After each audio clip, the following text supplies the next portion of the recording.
पिछली कक्षा में हमने भारत में पाषाणकालीन सभ्यता के अंतर्गत पूरा पाषाण काल का अध्ययन किया था। आज हम मध्य पाषाण काल और नवीन पाषाण काल का अध्ययन करेंगे। पूरा पाषाण काल और नव पाषाण काल के मध्य के संक्रमण काल को मध्य पाषाण काल कहा जाता है। उच्च पूरा पाषाण काल का अंत 9000 ईसा पूर्व के आसपास हुआ था और जलवायु गर्म और शुष्क हो गई। जलवायु के परिवर्तन के साथ साथ ही पेड़ पौधों और जीव जंतुओं में भी परिवर्तन हुए। फलतः मानव के लिए नए क्षेत्रों की ओर अग्रसर होना संभव हुआ। इस अवस्था का आरंभ 10,000 से 8,000 ईसा पूर्व माना जाता है। व्यापक उत्खनन के पश्चात गुजरात में इस काल की कुछ मानव अस्थियां प्राप्त हुई है। इन अस्थियों का परीक्षण करने के बाद पुरातत्ववेत्ता इस निष्कर्ष पर पहुंचे हैं कि मध्य पाषाण काल के मानव हबशी थे। भारत में मध्य पाषाण काल के विषय में जानकारी सर्वप्रथम 1867 ईस्वी में हुई, जब C.L. कार्लाइल ने विंध्य क्षेत्र से लघु पाषाणकालीन उपकरण खोजे। मध्य पाषाणकालीन उपकरण आकार में अत्यंत छोटे हैं।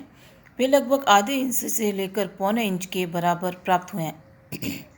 अतः इस काल के मानव ने लघु औजारों माइक्रोलिथ्स का निर्माण शुरू कर दिया था। इन लघु उपकरणों में बाणाग्रोह का रूप में प्रयोग होता था।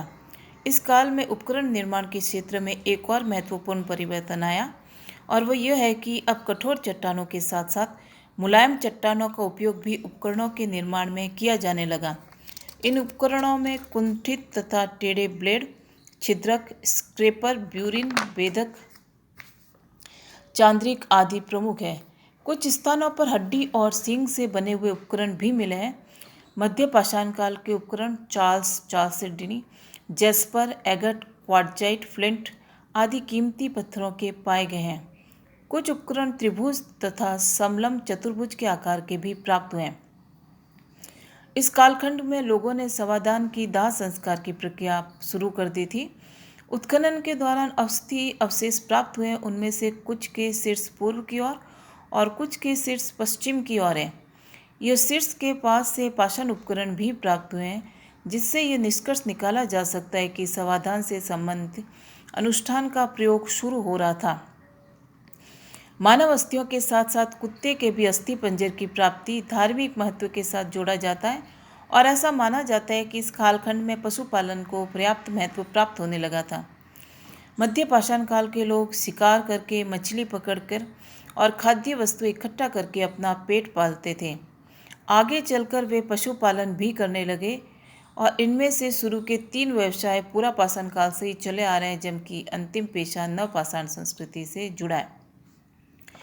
मध्य पाषाण काल के पूरा स्थल राजस्थान, गुजरात, महाराष्ट्र, आंध्र प्रदेश, कर्नाटक, तमिलनाडु, केरल, मध्य प्रदेश, बिहार, पश्चिमी बंगाल और उत्तर प्रदेश के विभिन्न स्थानों में पाए गए हैं। राजस्थान में सबसे प्रमुख स्थल भीलवाड़ा जिले में बागोर है। यहाँ 1968 ईस्वी से 1970 तक V.N. मिश्र ने उत्खनन कार्य किया था।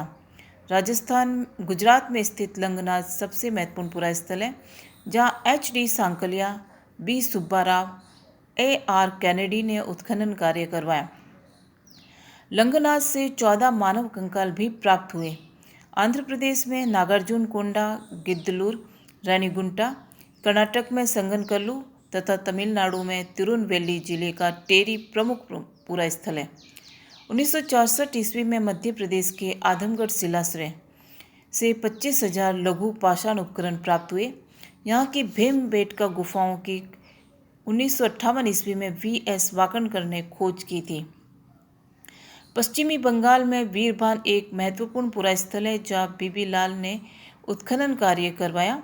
उत्तर प्रदेश का विंध्य तथा ऊपरी एवं मध्य गंगा घाटी का क्षेत्र भी इस काल के उपकरणों के लिए जाना जाता है। इनमें इलाहाबाद के पास चौपानी मांडो नामक स्थल की खुदाई 1962 से 1980 के मध्य हुई, जहाँ कई नर कंकाल प्राप्त हुए हैं।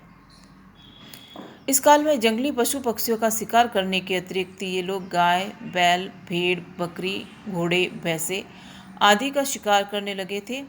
बाद में पशुपालन और अंत तक कृषि करना भी सीख लिया था। मध्य प्रदेश में आदमगढ़ और राजस्थान में बागोर पशुपालन का प्राचीनतम साक्ष्य प्रस्तुत करते हैं और इसका समय लगभग 5000 ईसा पूर्व माना जाता है। राजस्थान में सांभर के जमावों के अध्ययन से प्रतीत होता है कि 7000 से 6000 ईसा पूर्व के आसपास पौधे लगाए जाते थे और मोटे तौर पे मध्य पाषाण काल संस्कृति का महत्व 9000 ईसा पूर्व से 4000 ईसा पूर्व तक बना रहा। नवपाषाण काल। विश्व के अन्य भागों में नवपाषाण संस्कृति का प्रारंभ 9000 ईसा पूर्व से होता है, परंतु भारत में इस सभ्यता की शुरुआत 4000 ईसा पूर्व मानी जाती है। भारतीय उपमहाद्वीप में नवपाषाण कालीन बस्ती मेहरगढ़, ये वर्तमान में पाकिस्तान के बलूचिस्तान प्रांत में है। मेहरगढ़ का समय 7000 ईसा पूर्व माना जाता है। प्रारंभ में 5000 ईसा पूर्व से पहले इस स्थान के लोग मृदमान का प्रयोग नहीं करते थे। उत्खनन में यहाँ से कच्चे मकान, पत्थर के कटोरे, पालतू जानवरों की अस्थियाँ प्राप्त हुई है। वास्तव में मेहरगढ़ पाषाण काल का अंतिम चरण माना जाता है और मध्य पाषाण काल के अवसान की निश्चित गणना नहीं होने पाने के कारण नवपाषाण काल की शुरुआत की निश्चित अवधि निर्धारित करना दुष्कर हो गया। मेहरगढ़ में 7000 ईसा पूर्व की नवपाषाण कालीन बस्तियाँ मिली हैं। वहीं दक्षिण भारत में ये बस्तियाँ 2500 ईसा पूर्व से अधिक प्राचीन नहीं हैं। दक्षिण के कुछ भागों में ऐसे स्थल मात्र 1000 ईसा पूर्व के ही हैं। नवपाषाण काल के भग्नावशेष मैसूर, कृष्णा कावेरी की घाटियों में, नर्मदा की घाटी में, मुंबई, कश्मीर, सिंध, उत्तर प्रदेश में बहुतायत से प्राप्त हैं। इस युग के लोग पॉलिशदार पत्थर के औजारों और हथियारों का प्रयोग करते थे। वे विशेष रूप से पत्थर की कुल्हाड़ी का इस्तेमाल करते थे। इस प्रकार की कुल्हाड़ियाँ देश के पहाड़ी भागों में बहुतायत में प्राप्त हुई है। इसे काटने के औजार को वे लोग कई तरह से काम लिया करते थे। नवपाषाण कालीन संस्कृति को कुल्हाड़ियों के प्रयोग के आधार पर 3 बस्तियों में बांटा जाता है। एक उत्तर पश्चिमी, द्वितीय उत्तरी पूर्वी और तीसरी दक्षिणी नवपाषाण कालीन संस्कृति। उत्तर पूर्वी समूह के नवपाषाण औजारों में वक्रधार की तिकोनी कुल्हाड़ियाँ। उत्तर पूर्वी क्षेत्र के लोगों की कुल्हाड़ियाँ पॉलिशदार पत्थर की होती थी जिनमें तिकोना दस्ता लगा होता था, जबकि दक्षिणी समूह की कुल्हाड़ियों की बगलें अंडाकार होती थी और हत्था नुकीला। उत्तर भारत की नवपाषाण संस्कृति के अतिरिक्त कश्मीर के पुरास्थल विशेष महत्वपूर्ण है। ये इन स्थानों में बुर्ज होम और गुफ कराल विशेष महत्व के। बुर्ज होम का शाब्दिक अर्थ है जन्म स्थान। यह श्रीनगर से उत्तर पश्चिम की ओर 16 किलोमीटर की दूरी पर है। इसकी खोज 1935 ईस्वी में डी टेरा और पीटरसन ने की थी। गुफकराल में उत्खनन कार्य 1981 ईस्वी में A.K. शर्मा के नेतृत्व में करवाया गया था। बुर्ज होम के नवपाषाण कालीन लोग एक झील के किनारे गर्त गृहों में रहते थे और शिकार और मछली पर जीवन यापन करते थे। ऐसा प्रतीत होता है कि वे लोग खेती से भी परिचित थे। दूसरा प्रमुख स्थल गुफकराल है, यानी कुम्हार की गुफा, जो श्रीनगर से 41 किलोमीटर दक्षिण पश्चिम में है। यहाँ के लोग कृषि और पशुपालन दोनों करते थे। कश्मीर के ये लोग पत्थर के पॉलिशदार औजारों के साथ साथ हड्डी के औजारों और हथियारों का भी प्रयोग करते थे। भारत में प्रचुर मात्रा में हड्डी उपकरण इसके अलावा चिरांद से पाए गए, जो कि पटना के पास है। ये हड्डी उपकरण हिरण के सींगों के हैं। गुफकराल बुर्ज होम के लोग रूखड़े धूसर मृतभांडों का प्रयोग करते थे और यहाँ की कब्रों में मालिक के साथ पालतू कुत्ते के दफनाने के साक्ष्य भी प्राप्त होते हैं। नवपाषाण कालीन मानव ने अनेक प्रकार के आविष्कारों को जन्म दिया था और उसके माध्यम से अपनी विकास की गति को बढ़ाया। इस काल में ही सर्वप्रथम मानव ने कृषि कार्य की शुरुआत की।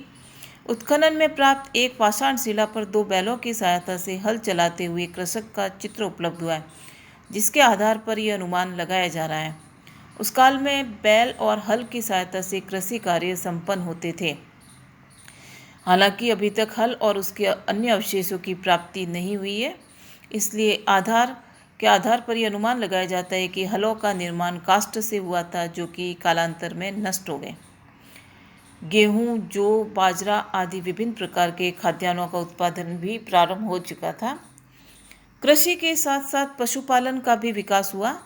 गाय, बैल, भेड़, भैंस, बकरी, कुत्ता बिल्ली, घोड़ा आदि उस समय के पालतू पशु थे। कृषि और पशुपालन के विकास से मानव जीवन में स्थिरता आई और उत्पादन में भी वृद्धि होने लगी। इसके बाद मानव ने भंडारण के लिए मृत्तिका पात्रों यानी मिट्टी के मृत भांडों का निर्माण शुरू कर दिया। नवपाषाण काल में मानव ने सर्वप्रथम पौधे के रेशों और ऊन के धागों को काटना और उन्हें बुनकर वस्त्र निर्माण करना भी प्रारंभ किया। उत्खननों से प्राप्त तकली और करदे इस बात के प्रमाण प्रस्तुत करते हैं। जीवन में स्थायित्व आ जाने के बाद नवपाषाण काल मानव ने कंदराओं और पशु चर्म के निर्मित अस्थायी शिविरों में रहने की आदत को भी त्यागना शुरू कर दिया। उत्खननों से प्राप्त उपकरणों से उनके गृह निर्माण कला के विकसित होने का भी पता चलता है। इस काल में बनने वाली झोपड़ियों की दीवारें लट्ठों और नरकुलों की बनी होती थी, जिस पर मिट्टी का लेप लगा दिया जाता था। झोपड़ियों की छतें लकड़ी, पत्ती, छाल आदि की बनी होती थी और फर्श चिकनी मिट्टी का बना होता था। नवपाषाण काल में समाधान की विभिन्न पद्धतियों की प्रचलित होने का पता चलता है। इस कालखंड में सामान्यतः शवों को गाड़ दिया जाता था। इस काल में शवों को गाड़ने के लिए कब्रिस्तान का निर्माण भी हो चुका था। कुछ बस्तियों में शवों को जलाने की प्रथा भी प्रचलित थी। उत्खनन के दौरान अनेक पाक भांड प्राप्त हुए, जिनसे अग्नि के बहुतायत से प्रयोग स्वतः सिद्ध हो जाते हैं। अतः कहा जा सकता है कि नवपाषाणकालीन संस्कृति अपनी पूर्वगामी संस्कृतियों की अपेक्षा अधिक विकसित थी। इस काल के मानव ने चित्रकला के क्षेत्र में भी रुचि लेना प्रारंभ कर दिया था और मध्य भारत की पर्वत कंदराओं से चित्रकारियाँ भी प्राप्त हुई है। ये चित्र शिकार से संबंधित थे। उस काल के मानव अपने बर्तनों को रंगते थे और उस पर चित्रकारियाँ भी करते थे। कुछ विद्वानों का मानना है कि नवपाषाण काल में मानव में धार्मिक विकास भी शुरू हो चुका था और कुछ अन्य विद्वान इसी समय से बलि प्रथा की शुरुआत भी मानते हैं।